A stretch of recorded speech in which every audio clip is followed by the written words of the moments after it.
It wasn't until the slow and isolating days of the COVID-19 pandemic that one Bountiful woman discovered her creative side.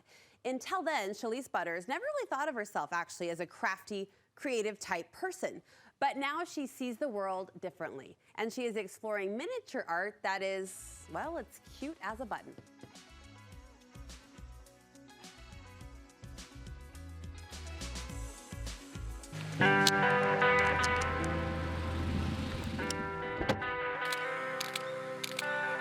We go out on walks and there's beauty in nature.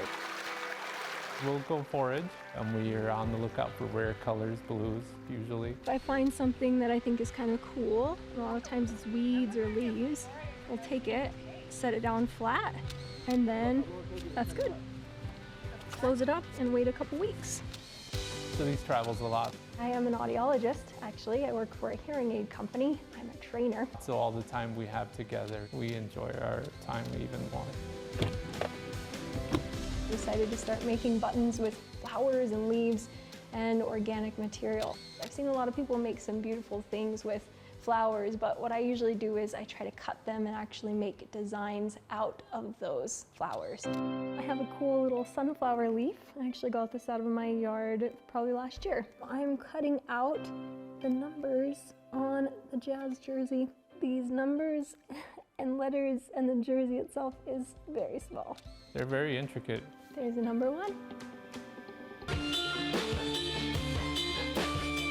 This year I had the chance to be at the Logan Summerfest. I'm actually astounded by the amount of people that were coming to the booth, and were surprised when they realized that these weren't hand paintings, they're actually cut out and overlaid to make the design. There's also white, so then I have to cut that again and do it a little bit bigger with a white leaf or a white petal.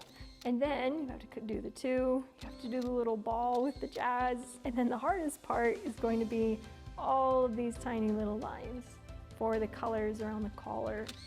The ideas that I get are just random enough that I think I have something that would really appeal to everybody. Chalese has such patience and talent. The whole button making process on average is probably about an hour to an hour and a half. Once I get all of the pieces together, I put them together on a paper, and then I'll use my button maker to stamp out a button.